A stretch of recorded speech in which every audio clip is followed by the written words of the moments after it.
daholo tonga sondra eto fandarana tea time fandray zay andro miaraka aminareo eto volana vaovao indray tsika izany hoe loha hevitra vaovao tsy mifanalavitra amin'ilay loha hevitrantsika tamin'ny volana teo ihany ilay izy fa amin'ity volana ity kosa tsika dia resaka momba ny fifandraisantsika amin'ny olona manodidina antsika amin'ny fiarahamonina betsaka no zavatra ho resahantsika amin'ity volana ity fa androantsika dia hiresaka ny mahazava-dehibe ihany hoe olona mitondranao miakatra no tsara manodidina antsika dia betsaka no fanontaniana hoe tsika eto androany fa mijanona miaraka amin'ny hatramin'ny farany dia androany zay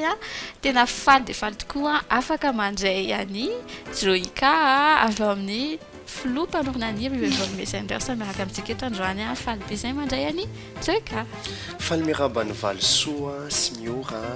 dia faly miraba antsika rehetra koa misaotra ny tea time mananasa sy un plaisir afaka mifampisara aminareo androany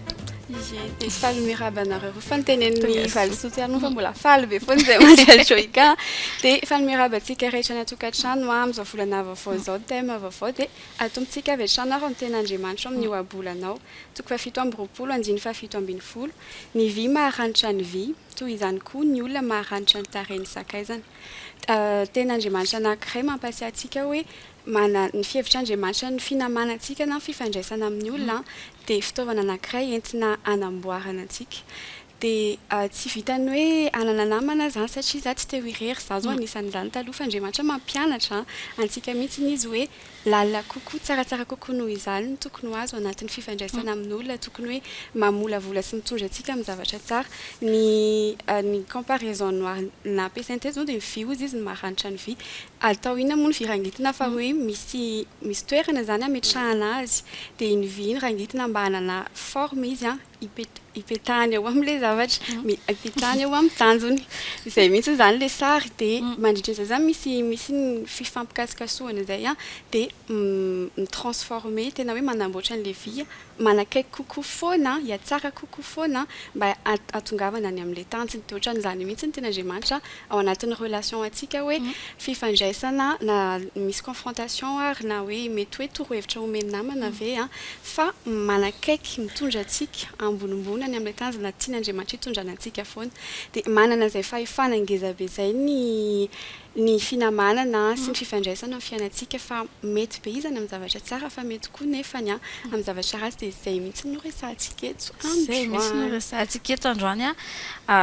nisy efa voateny teo moa zany hoe ny tadiavintsika dia hoe ny tsara ny anatona kokoa an'ilay destiné antsika foana dia nefa anaty baiboly mampianatra mihitsy hoe misy olona nataon'Andriamanitra ampiasainy tonga antsika amin'izay toeran'izay dia voalohany indrindra moa zany hoe afaka mise présenter kely ve Joika ho an'izay tsy mahafantatra ny zavatra ataony Joika sy ny hoe momba ny revival koa azo resahana Joika ny anarako Joika Razaka Vonisson dia mitarika ny ministère antsoina hoe Revival Messengers moa dia ministère d'évangélisation izany hoe mizara an'i Jesosy mizara ny famarinany tenin'Andriamanitra ary indrindra koa tena ny appel ny ministère miactive olona mibatize olona mampiditra ny olona ny amin'ny destinéany sy tena antony nampiasian'Andriamanitra anazy ary indrindrindra midécouvrir ny identitéany ao anatina ministère zany zay za tena jeune leader fa ny olona miaraka amin'eo tena be dia be ny olon-dehibe jeune be dia be misy koa ado fa tena hoe mifanangana ary tena toerana anankiray ihany koa misentira ny olona hoe tsy juger no lasina izay foana nenay ny devisenay hoe ton passé ne détermine pas ton accueil izany hoe on t'accueillera toujours bien ninina mety laza ratsinao taloha mety efa olona tena efa enjana be ny cursusinao taloha laza ratsinao fa na inona zava-bitanao on te voit comme Jésus te voit on te reçoit comme Jésus te reçoit dia na ty foana hoe nous sommes trop sales pour juger les gens nous sommes trop sales pour juger la saleté des gens nous-mêmes on est sales et nous sommes personne pour condamner personne dia zay mahatonga an'le izy hoe nous sommes vraiment un ministère hoe où tout le monde est le bienvenu tsisy anara-piangonana tsisy sangan'olona tsisy taonan'olona mais tout le monde est libre de venir dia ministère tena mity anao mifampitantana aminao hatrany an-danitra. Wow, merci Jésus. Mbola tsy niresahanay teto izay fa sady tsy fantatry Joïka fa anisan'ny tanatin'ny partage Joïka no anisan'ny nanomboako processus-na pardon dia misaotra an'Andriamanitra publiquement eto dia misaotra ny Joïka koa amin'izay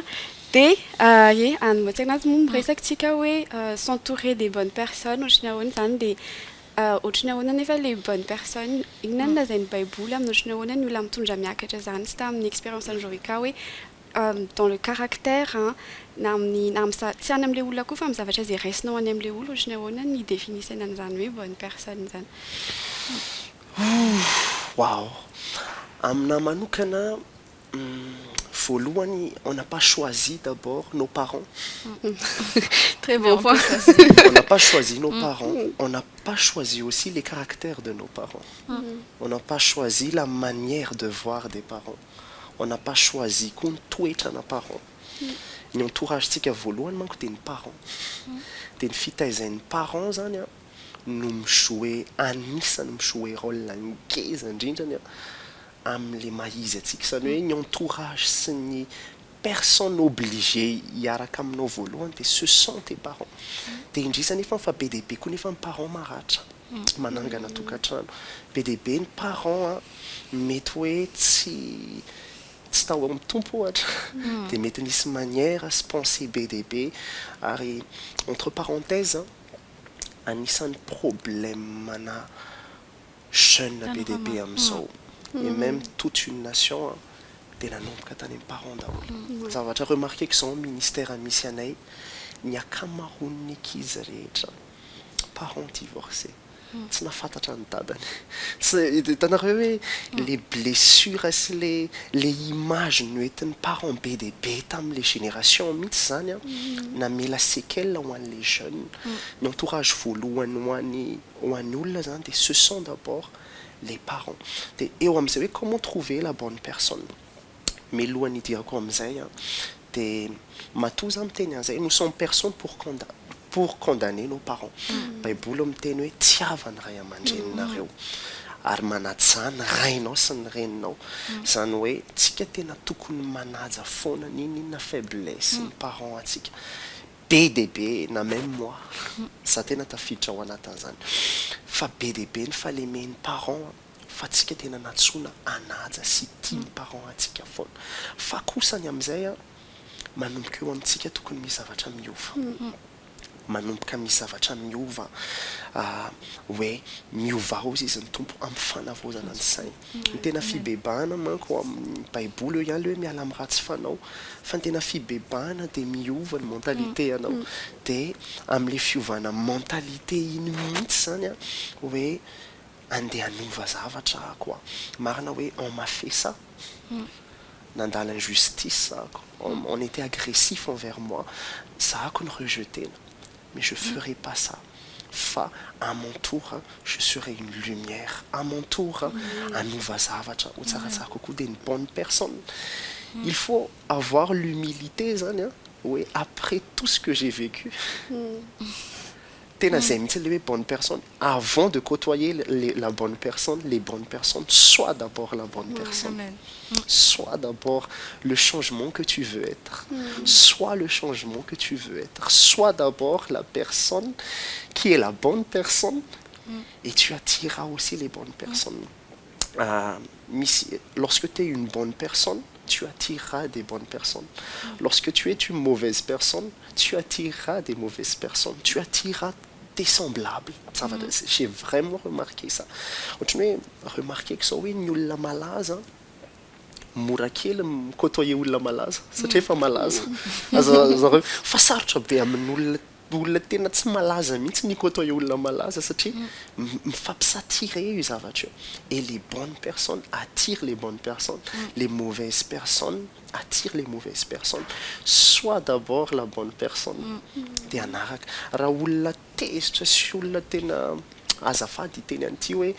raha olona maloto fisainana be ianao c'est sûrement que tu vas attirer olona maloto fisainana raha olona tia mirevy be ianao dia iattirer olona tia mirevy fa raha olona tia mivavaka koa nefa ianao tu attireras des gens qui olona tia mivavaka zany hoe sois d'abord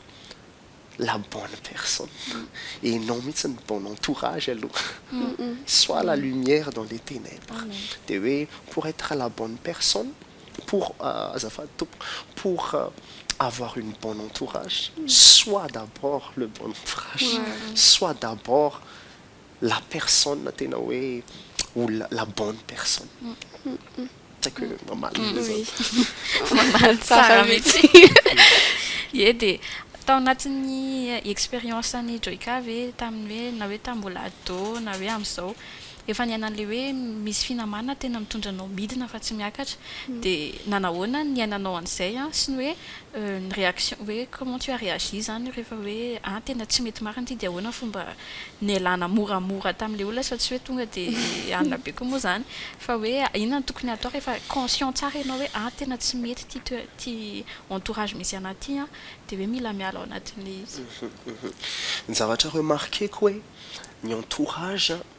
dia olona nokafanao ny varavarana zany hoe omenao accès amin'ny fiainanao ny entouragenao zany dia manana fahefana aminao manana fahefana zavatra anankitelo ny zavatra hoentin'ny entourage mi-influencer ny manière de voir ny manière de faire sy ny attitude anao zany hoe amin'ny fotoana raha ohatra hoe nareo zany entourage quoi dia au fur et à mesure atsika mifampitakosana dia les manières de faire anao inconsciemment les lasa manière de faire les manières de voir anao lasa mipita aty amina zany hoe rehefa mifampitakosana amin'ny charbon dia mipita ny charbon rehefa mifampitakosana amin'ny farine dia mandray zany hoe misy valeur anao zany lasa troako misy échange misy connexion entre amin'le olona teny ohatrany hoe manokatra varavarany fiainanao zany ianao mba ambolen'le olona an'le izy inconsciemment ary io na zavatra tsara na zavatra ratsy dia ohatrany ahoana tamin'ny taloha za tena naïf be ekeko daholo sy asian'olona ataoko tia andramo tia fouille tia ataovy dia tu vois même il y a des gens qui m'avaient dit hoe raha tsy miaraka amin'ny vehivavy be dia be dia tsy mety tsy lehilahy dia tanareo tellement naïf dia le olona nefa an'izay dia tellement fampitakosina tamin'ny olona dia lasa ohatratray koa ianao dia lasa zay ny normalité lasa zay ny norme dia ohatr'izany koa tamin'ny taloha hoe rehefa manao rêve zany taloha dia hoe les nombres les tavoangana la bière sy le mihitsy c'est une fierté mihitsy zany izy hoe tsy bandy raha tsy malany la bière anankidimy ohatra dia c'était vraiment une compétition le izy tamin'izany zay zany le izy hoe j'étais vraiment naïf na tany empanaovana basket tany empanaovana billard tany ampianarana naiza zany toerana nisy ana dia ohatrany hoe amène amina daholo zany le terme christiana tu me dis de faire ça je le fais tu me dis de faire ça dia ok je savais même pas les conséquences fa tamina nomboka vao mivavaka amin'izay dia tsy nanana namana ntsony ako namana ny soloany Jesosy voalohany tsy le namana ny ratsy na dia ataoko hoe ratsy ihany fa novain'i Jesosy tanteraka mihitsy le entourage zany hoe ny entouragenao tena mamaritra anao ozy izy le spécialiste na relationnel zay hoe ny olona dimy miodidina anao ozy izy tena avelanao manana accès amin'ny fiainanao dia ireo mihitsy ianao tu es le fruit des 5 personnes qui t'entourent qui sont les plus près de toi dia reny olona dimy reny zany hoe raha te hafantatra olona anankiray particulièrement zany ianao dia jerevy le olona dimy farak'izay akaiky anazy indrindra dia ho fantatra hoe ohatrany ahoana iny olona iny zany hoe ny entouragenao dia tena mamaritra anao raha olona kivy lava sy olona pessimiste sy mpifosa lava dia tena ohatr'izay mihitsy io olona io fa rehefa mahita ianao hoe tena wow mahita ny entourageny tena manana maizy azy sady manana fanetretena be no mivavaka be no souriant foana olona positif foana dia tena ohatr'izay mihitsy tamin'izaho vao nanomboka nivavaka dia ny entourageko novan'ny tompo voalohany. Dieu m'a donné des amis, mpiara-manompo tena wow, ma sœur, mes tantes, ny olona tany am-piangonana tamin'izany, ils étaient mon entourage. No hoe tan'zareo nivavaka foana zako, no hoe tan'zareo nanompo foana za dia je devenais aussi ce genre de personne, zareo tia manompo be. Et plus enao mifampitakosina amin'olona tia manompo dia lasa ça fait partie de toi ça olona tsy ary nanompo hatramin'izay ny ainako fa lorsque tu côtoies des personnes comme ça tena le passion misy passion an'le olona koa ary lasa mifindrany aminao hoe le passion an'zareo hoe tia manompo tia manao zavatra ho an'i Jesosy tia mafoy ho an'i Jesosy et tu deviens aussi cette personne lasa mahita an'le fanaon'zareo ianao dia lasa wow lasa manam-pitiavana koa ianao lasa tia manompo dia ohatr'izay mihitsy zany impactany namana zany a sy ny entourage mety hoe namana parent fianakaviana na je sais pas qui fa ny olona miodidina antsika dia tena mamaritra antsika et voilà. Satroka dia mandray eto foana fa le fanontaniana ozy maintsy ie izany moa zany resantsika izany efa hoe any amin'ny rehefa tonga any amina stade zany hoe conscient ianao misy zavatra tsy tokony ataonao miaraka amin'ny fitarihan'ny fanahy-masina fa raha kosa indray zany mba ahafahany tsirairay zany misidentifie anatin'le izy dia ho an'olona mbola tsy manan'izay fatakaran'izay nefa te iova ohatra dinany afaka anoroana hevitra azy amin'ny red flag amin'izay olona manodidina mety hoe misy parabole anaty baiboly ve afaka koa anomezana torohevitra anazy hoe ohatry ny ahoana ny namana mitarika ohatry ny ahoana ny namana tsy mety amin'ny destiny anao en tout cas hoe amin'ny stade ianao mbola te handroso aloha mbola mila le fahanana fa mbola tsy le mamana ozy izy ny ao amin'ny jauna voalohany toko voalohany andiny fasivo hoe raha miaiky ny fahotanareo ozy izy ianareo dia matoky sy marina amelan'ny fahadisoanareo anadio anareo sy anafaka anareo amin'ny tsy famarinana rehetra ny etape voalohany zany raha olona voanomboka dia mila mireconnaître amin'ny fanetretena indrindra aloha zany hoe je dois changer tena zay tsy ny olona anankiray rehefa tsy conscient amin'ny tenany hoe mila miova dia tsy ova zany parce que le changement c'est une décision raisiny ny olona iny dia Paul Saul moa zany ny anaran'ny Paul alohan'ny Paul dia mitompo mihitsiny no miteny tamin'ny Saul hoe andana manantona any Ananiasy azareo zany hoe Dieu zany rehefa hiconvertir anao dia hisintona anao sy anosika anao foana any amina entourage vaovao dia nanomboka teo niova ny fiainan'ny Saul satria niona tamin'le olona izy tena hoe fantan'ny tompo hoe amin'ny fotoana se connecter amin'ity olona ty izy dia amboly toetsaina vaovao dia mila manana humilité be zany mila manana zay désir de changer zay koa hoe bon je vais changer ranga c'est une décision et tout le monde a ce point matetika moa iny point iny rehefa on est dans le gouffre rehefa tena rehefa leo be tratra ny déception l'autre tena hoe on t'a fait à l'envers quoi dia eo le moment anankiray hoe t'as envie de changer d'entourage dia amin'iny zany tena hoe point anankiray anetrena tena mihitsy dia manantona an' Jesosy ary ny tompo rehefa hitahy anao ny tompo dia olona ny alefany tsika zany tsy afa miala amin'ny entourage mihitsy tsy afa miala avec Jésus il te connectera toujours avec les personnes de destinée c'est impossible que tu perces dans la vie na iove enao sans avoir des entourages na Paul et même Jésus il s'est entouré des disciples même Jésus il avait besoin de cet entourage dia ho an'olona zany conseillako ho an'ny olona vao hoe taoko hoe mety mbola naif fa ohatranay tamin'izany a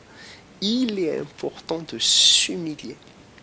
de tena mangataka amin' Jesosy mihitsy angatao amin' Jesosy hoe Jesosy io alaviro amiko a sy olona manimba anah de ampanekekezo anah tompo sy olona tena anosika anahko any amin'ny destiniako fa mila miaiky an'le fahotantsika aloha tsika mila miaiky koa hoe tena j'ai envie de changer Seigneur tsy mety aminah tsony le miaina fiainana ohatrao fa donne-moi de nouveau entourage en ministère tena be de be mihitsy ny olona victime zay tena be de be mihitsy ny olona victime ny hoe vous voyez hoe za ko nivadia an'izao za zao victime de teneniko foana le olo hoe venez ohatra hoe dans les petites cellules de ao zareo tena manana namana vaovao mentalité vaovao de andao anao basket araka aminay andao anao foty araka aminay manao midira sampana midira zavatra ohatrao mba ahafanareo mahafantatra entourage vaovao de voilà. Atany important be le hoe rehefa iova de miverina any amin'le base miverina any amin'le source mihitsy satria hoe le fanapa-kevitra zany raha any amin'le hafa no ataonao responsabilité hoe le hafa natonga an'izao ke hoe elanao de vetivety de miverina indray satria tsy ianao nanana an'le décision hoe iova zay mihitsy de miresaka moa Joyka teo hoe taloha hoe naif ohatrany hoe tam'za rehefa tanora koa moa zany de ohatry hoe ny blessure anao sy mipasser anao no tena miteny rehefa misafidy olona fa hoe rehefa aty arina rehefa tonga saina hoe ie tena zava-dehibe ny qualité any olona manodidina anao no ny quantité de raha ho anao manokana zao de inona ny critère na hoe inona ny zavatra mila jerena rehefa hisafidy ny namana tena hoe hitondra anao amin'ny ambony fa tsy hoe ampistagna anao akory ny arany fa na hoe ampidina anao zavatra tsara fantatra aloha les zavatra zaraiko eto hoe tsy hoe hisy olona parfait imparfait daholo ny olona zany hoe raha misy qualité any amin'ny olona anankiray de tena misy défaut be dehibe koa ny olona anankiray de zavatra anankiroa majeur be ngambany hoe ahoana ny ahafantarana ny critère voalohany indrindra mila apetraka ho any anatinao hoe manana faiblesse iny olona iny tsy anjely iny olona iny de ho anazy rehefa mikotoyer olona za de je prends ses qualités ça ihany c'est zavatra tena hitanao fa mety aminao de troanao sy naranao fa ny olona rehetrarehetra koa samy manana ny toetrany daholo mety hoe sur certains points tena wow be mais sur certains points on n'imite pas les mauvaises choses on imite les bonnes choses de amin'ny fifandraisana rehetrarehetra na ny ampiangonana io ny olona ny ampiangonana koa misy toetra ny olona ny ampiasana koa misy toetra fa misy olona nefa ny ampiangonana sy ny ampiasana tena misy qualité hoe ty qualité ty kosa de nenazy zany tsy afaka sakananao ny imperfection any hafa parce qu'il y aura toujours mais totohana foana renao fa tena fondement ngambany ary critère mila ilaitsika amin'ny hafa tro izy azo troana fantatrao ny limitenao hoe hatreto je reçois plus hatreto tsy troako tsony misy mauvaise caractère ohatra sy manière de voir tsy mety aminazy zany hoe mila esprit de discernement be zany ianao hoe hatreto no mety aminah hatreto no raisiko hatreto no appliqueko amin'ny fiainako fa na de tena tsara be daholo reto caractère anao reto ty toetra anao ty tsy ho alaiko mihitsy ty manière de voir anao ty tsy mety aminah mihitsy matetika manko tsika hitanareo lasa tellement hoe za tena makatahaka 100% an'iny aza makatahaka olona 100% zany satria ao anatin'le makatahaka 100% koa lasa makatahaka ny fahalemena ianao de raha ataoko hoe manana qualité be izy fa mampirafy fotsiny de izy ary manana qualité be nefa mampirafy aza revele izy de alève c'est fa igny kosa aza laina aza revele izy de c'est un peu comme ça oui une critère zany tu peux même apprendre des bébés tu peux même apprendre de tout le monde ho anazy zany j'apprends de tout le monde tsy amin'olona spécifique misy taona za mandeha mpivarotra anana mampianatra zavatra anao hoe mais comment il cherche de l'argent zany hoe mavita mipetraka amin'ny tanja tu vois l'exemple d'humilité oui pour survivre il faut être misy lesona be dehibe zany azonao tsoany amin'olona rehetra marina hoe tena misy olona ambony be sy manana maizy azy troanao mais tu peux aussi apprendre des choses amin'olona farak'izay kely sy bitika indrindra moi j'apprends tellement de choses amina zazakely zao ohatra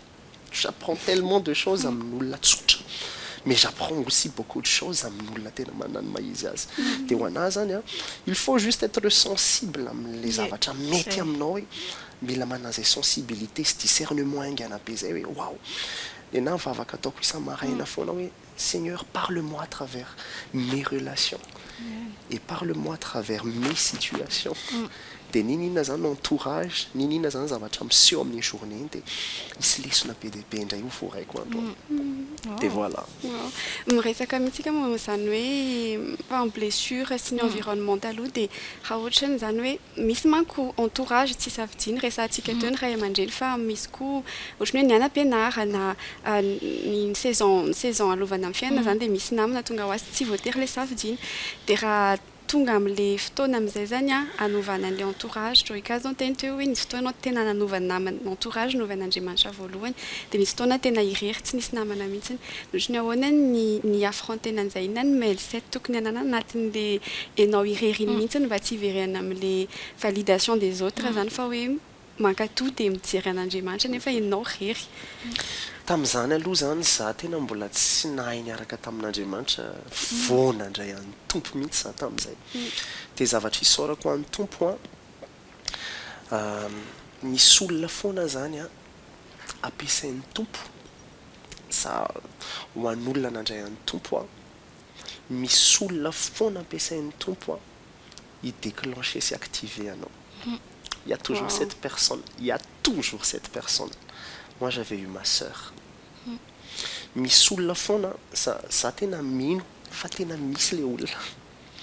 misy anjely misy olona influencen'ny tompo any tena hoe iactive anao sy sitona anao hoe viens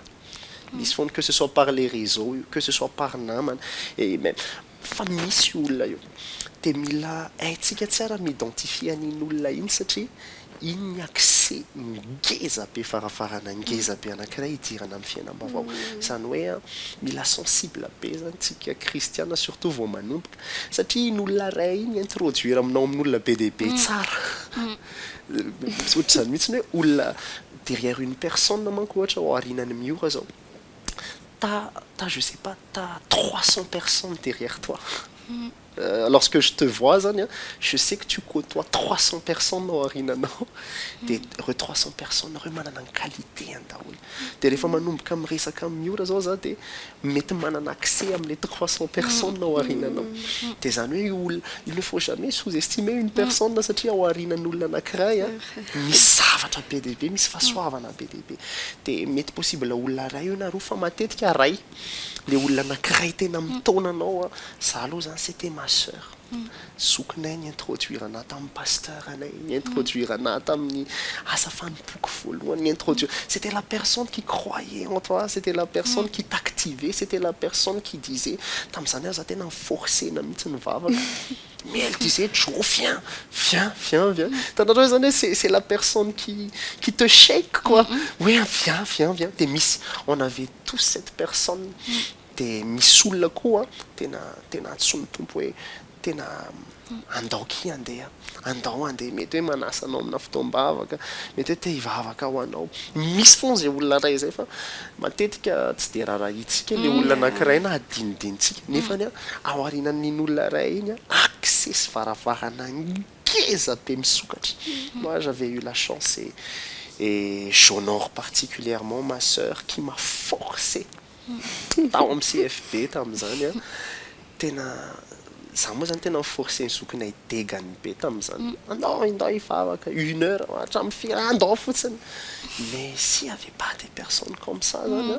tsy ohatr'izao mihitsy ianao elle namboly taty anaty les passions manompo les passions fitiavan'Andriamanitra elle a montré l'exemple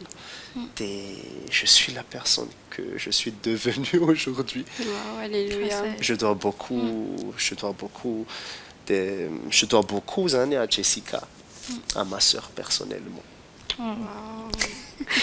Resaka saty misy olona tonga ao an-tsaiko misy merci Jessie. Alléluia. dia ao anatin'le hoe fifaneraserana amin'olona amin'izay zany hoe rehefa hoe miaraka amina ohatra zao hoe troika zao amiko atao olona be dia be mila olona ihany koa misy manko le diso hevitra hoe za tsy mila nizaniza fa vitako ny fiainako mety hoe eny mety hoe blessure mampatonga anazy amin'ny tena za mety hoe kivy amin'ny olona izy na ohatran'izay dia hoe ao anatin'le fiarahana amin'ny olona ihany koa mety hoe mety tsara ny finamanana fa eo amin'le hoe misy toetra ratsy ny ray ohatra dia ahoana ny fomba hanitsiana anazy nefa tsy manafitoa anazy ihany koa satria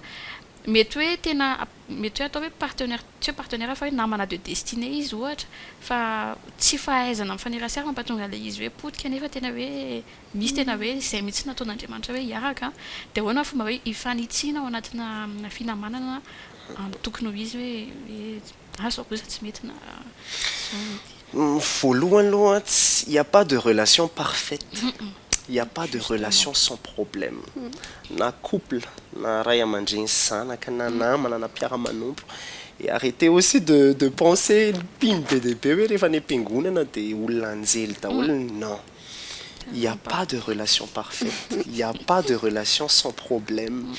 Relationnel rehetrarehetra na même ary misy fotoana fifandraisantsika amin'Andriamanitra misy fotoana antsika mbola mirebelle kely amin'Andriamanitra nefa on sert un Dieu parfait. Même un Dieu parfait, on a même des fois des problèmes avec le Dieu parfait. Des tinenako no nandraisako lesona tao anatin'le izy en fait tsy maintsy hotohana foantsika amin'olona rehetra. J'ai compris que tsy maintsy hotohana amin'olona rehetra tsika dia le olona tena nakinanao ny fononao sy ny eritreretinao tsy offensé anao iny mihitsy ny tena ho avy ny fotoana ka tia ny tompo mihitsy iny mba ianarantsika. Za tena na amin'ny relation de couple quoi na amin'ny ray aman-dreny quoi na même ao anatin'ny ministère c'est pas toujours parfait c'est pas toujours misy hevitra tsy mitovy ao misy fomba fijery tsy mitovy ao misy manière de faire tsy voatery mitovy ao fa hozy izy ny tenin'Andriamanitra hoe impiry hozy izy ny mpianatra tamin'i Jesosy impiry hozy izy ny tokony hamela ny rahalahako dia fito fois fitopolo chaque jour 490 fois par jour. Donc koa ny tenin'Andriamanitra hoe ny famindrapoko hozy izy dia avoziko isa-maraina. Zany hoe même Dieu nous pardonne, renouvelle son pardon chaque jour. Et Dieu aussi nous dit de pardonner 490 fois par jour. Ça, on n'a pas le choix dans nos relations et peut-être même chaque jour, mais tout mais il faut pardonner. Il n'y a pas de relation saine sans pardon. La base de la relation saine, c'est le pardon. Et Dieu nous pardonne chaque jour. Donc nous aussi, on doit pardonner chaque jour. Ary tenin'Andriamanitra mamelany eloko eo izy tahaka ny namelanay an'izay meloka taminay. Donc la manière dont tu vas pardonner, c'était la manière dont tu avais reçu, la manière dont tu vas donner le pardon. Donc tu ne seras pas pardonné sans avoir pardonné. En fait, tu es obligé de pardonner parce que Dieu, il nous pardonne. Dia tsy maintsy mipardonner antsika. Et chaque jour misy foana zareo ny olona mana fotoana antsika naiza olona mpivarotra etsy ambadika etsy olona je sais pas, tout le monde peut nous offenser. Tout le monde peut nous offenser. Maratra foana antsika. Et le problème le miteneninao teo hoe za tsy mety aminatsony le mikotoyer ny olona rehetra zany dia olona tsy nitsanganao. Tenin'Andriamanitra mihitsy miteny hoe voaozina izay mahatoky olombelona. Tsika miankina amin'ny tompo fa kosany ny fotsika mila madio foana sambatra izay madio amin'ny po fa izy no ahitan'Andriamanitra. Zany hoe solution mihitsy le me renfermer. Une solution de me pardonner. De toute façon tu auras toujours besoin des gens. Dispé zany hoe olona tsy mila olona ninina zany. Même les gens qui ont fait cette tasse, les gens qui ont fait la table, les gens même qui créent la farine là, mais évidemment que raha tsy nisy reny vary reny mbola nisy tantsaha be dia be ny olona ny contribuer mba hahafahanao misakafo na reny le akanjo anaovany reny koa mbola olona nanao anazy. tant que tsy mitombona mihitsy hoe j'ai besoin de personne de toute façon ton quotidien mihitsy nefa mila olona be dia be fa niasa tany ambadika tany avinavina zany on a besoin des gens ary olona mana zany toetsaina zany tena tsy lasa lavitra ny solution fotsiny de mila rovana ny fo de vous savez je vous confesse un truc ça tena je me prépare foana hoe ou blessé je me prépare foana hoe les gens vont m'offenser de une fois tonga iny de tsy offensé tsony parce que je savais que être offensé avy amin'ny olona rehetrarehetra ça peut arriver à tout temps na ny olona farak'izay akaikiko indrindra na ny olo tiako na ny ao an-tranonay na mpiara-manompo et oui na au ministère misy anary je sais que tout le monde peut m'offenser satria olombelo zareo ils sont pas parfaits ils sont pas Dieu de moi je me prépare fotsiny de rehefa tonga la izy non seulement lasa tsy manana jugement ianao mais lasa tu compatis même pour eux lasa tu compatis de tsy manana jugement ianao de lasa tu comprends ouais bon au final ils sont imparfaits aussi. Je peux pas demander des choses parfaites à des personnes imparfaites. Je peux pas demander des choses. Et le problème, là, ça m'a pou amin'olona loatra tsika hoe tsy maintsy parfait. Mais non, ils peuvent pas être parfaits. Fa ny fonao fotsiny zany efa miomana melo. C'est pour ça ça tsy mety déçu amin'olona zany dans le sens où je savais que tsy tanteraka ianao. Je savais qu'un jour ou l'autre ici tsy fatanterana oui. Et j'ai même déjà anticipé ça. De rehefa tonga am'zay le izy je savais c'est facile pour moi de pardonner et d'anticiper et conseil quoi il faut anticiper aussi la méchanceté des gens oui la méchanceté c'est une blessure ça peut venir de tout le monde femme fotoana tonga iny je me suis déjà préparé à rovony fonao mihoatra nos zavatra rehetra et beaucoup de fois voilà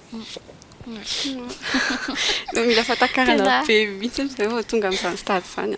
de miresaka an'le hoe relation imparfaite tsika de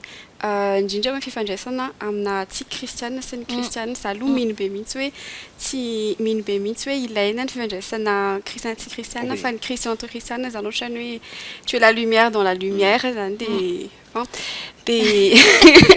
de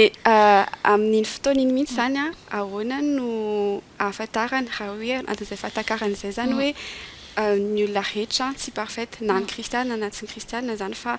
ataontsika hoe zay le schéma zany entre chrétien et non chrétien de amin'ny stade ohatrany ahoana no ahafahanao mifanerasera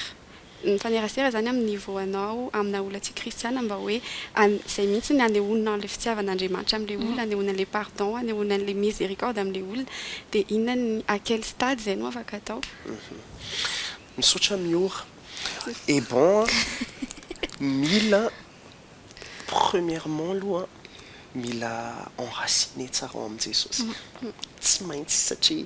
le monde est méchant zany hoe soit tu influences soit tu es influencé raha conseillako zany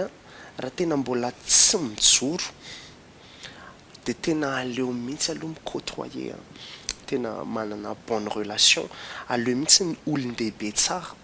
ao amin'i Jesosy aloha zay vao miaffronter an'izao tontolo zao satria ny olona any amin'izao tontolo zao ils sont masika be de mafy be ny influence any amin'izao tontolo zao ho anahy zao tena ça m'a pris quelques années mihitsy il faut d'abord mila aloha zany tena misenraciner il faut d'abord devenir la lumière si lumière un petit loup zany ianao il faut que ta lumière soit une lumière vraiment fa tsy hoe vao tratran'ny rivotra de ohatrany labzi vous voyez tratran'ny rivotra de et c'est le danger vraiment ouais il y a des gens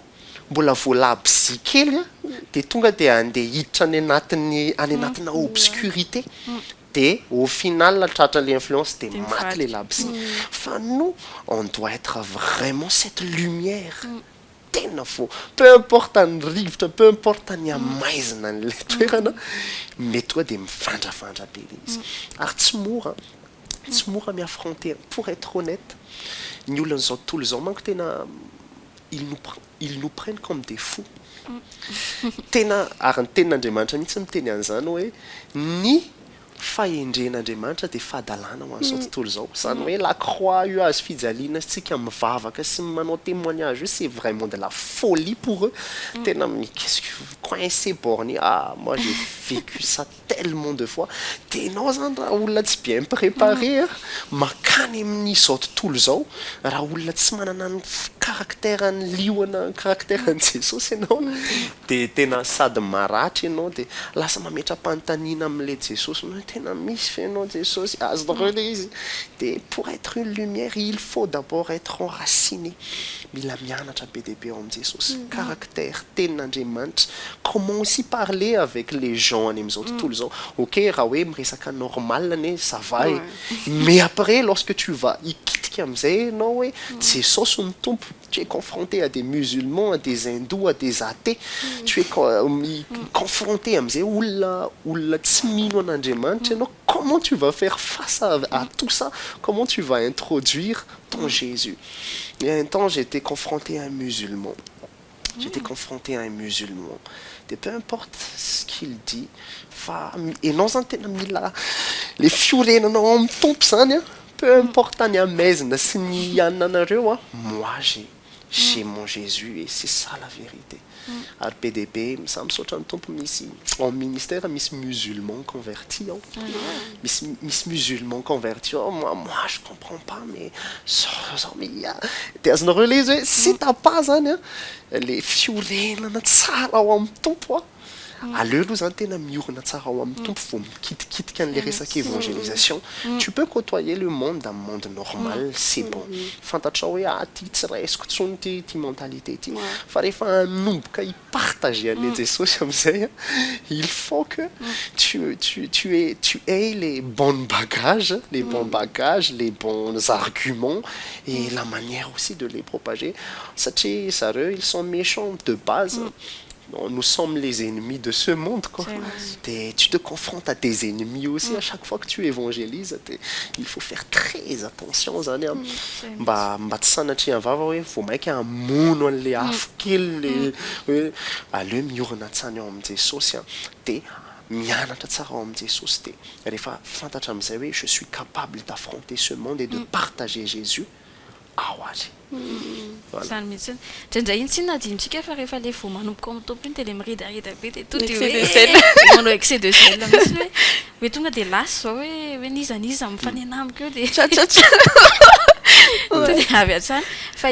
tsara tsindriana mihitsy izay satria anisany hoe mampiverin-dalan'olona vetivety izay le hoe maty izay le laby zy vao tratrany rivotra kely dia maty satria mbola tsy ao tsara aleo manetry tena miandry kely hoe tena miezaka tsara ao anatin'ny fiarahana amin'ny tompo hoe manamafy ny rehetrarehetra izay vao hoe makany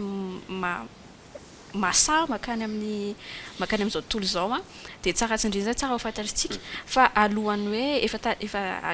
marina ihany tsika fa hoe te hiresaka momba ny hoe ilay toetra hoe lasa se comparer na ihany koa hoe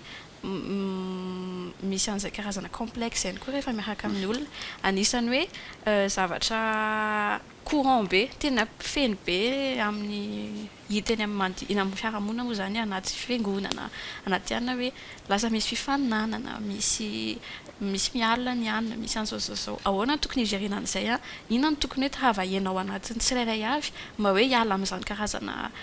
toetra ratsy zany satria rena ny anisany tena hoe manimba na relation efa tena tokony hiety be tena hoe nataon'Andriamanitra hiaraka hiety mihitsy ny arany dia lasa zay no manimba le izy dia ahoana no tokony hiainana an'izay ahoana nafantarany ny resaka identité tsika tamin'ny voalohany teo inona no tokony hipetraka anatin'ny identité an'ny olona anankiray mba hoe atoky tena tsara ahafantatra amin'ny valeurany ahay an'izay hoe anana an'izay discernement zay hoe za makany izao any amin'ny olona fa izao tsy alaiko na ihany koa hoe manome ihany koa rehefa hoe tokony manome any olona. D'accord. Za mahita hoe ny tena problème zanak'olombelona ngeza indrindra dia resaka acceptation. Ohatry ny hoe t'arrives pas à t'accepter. Za tokony fotsifotsy kokoa tokony lavalava kokoa tokony hitsy ny ray aman-dreniko hitanareo lasa les questions ana reconnaissance amin'le mba nomeny tompo atsika zany ana mihitsy lasa mametsinyankolaka amin'ny tompo hoe fa maninona zany ohatr' zao et moi j'étais vraiment comme ça fa maninona ny vadiny zao itsy de zako célibataire na pourquoi nitoetra ny vadiny itsy on est vraiment dans un monde où on vit dans une compétition. On ne nous voit pas, on voit les autres. Et on veut être supérieur aux autres. On n'est pas original, là, on est perdu. C'est-à-dire on ne s'accepte pas. J'ai appris à être satisfait de ma situation. Ça m'a effouki, mainona, main zavatra rehetra, mampahery ana. Ça n'a pas un problème, la jalousie. C'est une complexe de acceptation de soi. Mila mahita anao enao amin'ny fijerin'Andriamanitra anao. Fa tsy amin'ny fijery ny hafa anao. Ny hafa zao je connais ohatra une personne ohatra hoe mangamanga izy de crépu ny volony. Donc le critiquer souvent amin'ny volony crépu c'est amin'ny lokony racisme mihitsy zany izy de tanao hoe vokatry le racisme de lasa nametsina an'Andriamanitra zany izy hoe pourquoi tu m'as fait nataonao mangamanga fa maninona ny voloko nataonao crépu de rehefa niona taminah le olona de ny zavatra nyteneniko tamin'le olona hoe ohatr'izao mihitsy le tena version nanofisan'Andriamanitra anao c'est ta meilleure version et je trouve tsy mahita défaut aminao mihitsy sa t'es belle comme ça ohatr'izao mihitsy zany hoe na za koa rehefa mampahery olona de misitona anazy mihitsy accepter anazy satria source ny complexe sy ny jalousie rehetrarehetra c'est vraiment l'acceptation de soi de c'est pour ça que hoy izy ny tompo hoe toy izy Paul misora amin'ny zavatra rehetra remercie Dieu pour tout ary ny solution atonga atsika tsy hanana complexe sy tsy hanana comparaison c'est juste la reconnaissance. Remercier Dieu. Ok Seigneur, j'ai des petits pieds, j'ai des petits nez, j'ai des grands nez, j'ai des grands lèvres, manga, foot, tsubolo, lava volo. Merci Jésus. Ok, ça remanana automobile, fa ça man des bus. Merci Jésus. Ça remanana trano be, zay mbola manofa trano. Mais Seigneur, j'ai appris à être satisfait de ma situation. Ça il peut se permettre peut-être d'acheter des kiraro tsara be na kiraro fripe kely ery ohatra ny vidiako mais Seigneur je te remercie pour qui je suis téléphone ny hafa efa enjana 16 Pro Max à 17 ny na tena Android kely na 250 000 francs mais peu importe j'ai appris à être satisfait de ma situation zany hoe tena problème na jalousie sy ny complexe rehetra des problèmes na reconnaissance et problèmes d'identité. Il faut s'accepter, il faut aimer ce que Dieu a donné. De tamtaloha zany anana complexe. Ny tranonay tany Antsirabe zany tamin'izany za mianatra tany amin'ny école française. De ny tranonay tany Antsirabe tsotra kely. De isaka miaraka amin'le namako za de manontany le namako hoe aiza nareo mipetraka de je m'en foana mbola tsy ambadika tsy nefa io amoron-dalana kely ilay izy mais je veux pas tout simplement hitanareo les complexes t'acceptes pas zany que les gens de zany zavatra zany tena anisan'ny manimba ny identité de peu importe ny ray aman-drentsika mety hoe tsy de tena wawa be na misy tena wawa be na tsika mety hoe tsy de wawa be ne soyez pas complexés pour qui vous êtes. Isaïa 43 4 hoe satria malalo imasoko ianao tiako sady be voninahitra zany tokony carte d'identité atsika isan'andro chaque matin tu te vois tu regardes le miroir tu te dis Dieu m'aime malala ny asa de be voninahitra et personne sur cette terre ne peut ébranler mon identité ne peut changer toi si tu m'aimes pas tu m'as pas créé de toute façon tu me donneras pas la vie éternelle t'es pas mon créateur il a plus de poids que toi de zay zavatra teneny Jesosy aminah ny marina fa tsy zay zavatra teneny le olona aminah zay mahatonga ana beaucoup m'offense betsaka ny olona manompa ana ny amin'ny réseau beaucoup de personnes tsy tia ana et je m'en fous dans le sens où peu importe ce que vous dites je connais mon identité na iza hiaraka amina qui est pour moi qui est contre moi qui m'aime pas qui me follow qui me follow ça change rien de qui je suis et il faut s'accepter il faut aussi aimer aimer mila tianao ny tenanao, il ne faut pas envier les gens zany de voilà. Feno de feno voavaly tsara mihitsiny ary mahafinaritra amin'ilay izy hoe zavatra miainany troika no toriny fa tsy hoe sanatria koa hoe fahaizana mandinika fiarahamonina ohatran'izay no hoe mahay mianalyser société de hoe zay mihitsina fa arak'izay hoe tsika rehetra samy nandalo difficulté tamin'ny resaka hoe fiarahana amin'ny miara-miaina amin'ny olona amin'ny fiarahamonina tena tsara tsindrina mihitsiny hoe tena imparfait daholo ny olona vao tonga saina amin'izay fotsiny tsika dia tsy mora tafitohana zany satria tsika no imparfait voalohany na tsika raha nange vao mivoaka etsy dia efa mety hanafitohana olona sanatria fa ohatran'izay zany hoe mila tena tonga saina amin'izay zavatra izay ary tena hoe anisan'ny moa zany solution voalohany afaka hoe entintsika eny andavanandro eny zany le izy mba hoe manovany manodidina antsika important be arak'izay le izy tena zava-dehibe tokoa zany ny qualité ny olona manodidina antsika satria tena miankina amin'izay kosa aloha zany le hoe aiza ny tian'Andriamanitra hahatonga antsika dia hamarana antsika azy inona no mety hoe teboka telo lehibe tsara fantatry ny olona momba ny hoe izay hoe fahaizana miara-miaina amin'olona izay mba hoe anatsara hatrany ny hoe fiainana moa zany ao amin'ny lesona teboka telo ngambany sois la bonne personne et tu attireras la bonne personne. Ne sois pas complexé, accepte-toi et ne laisse personne voler qui tu es. T'es enfant de Dieu, tinenao sady malala ny be voninahitra. Dia teboka farany il faut toujours s'attendre que les gens mety blessés mais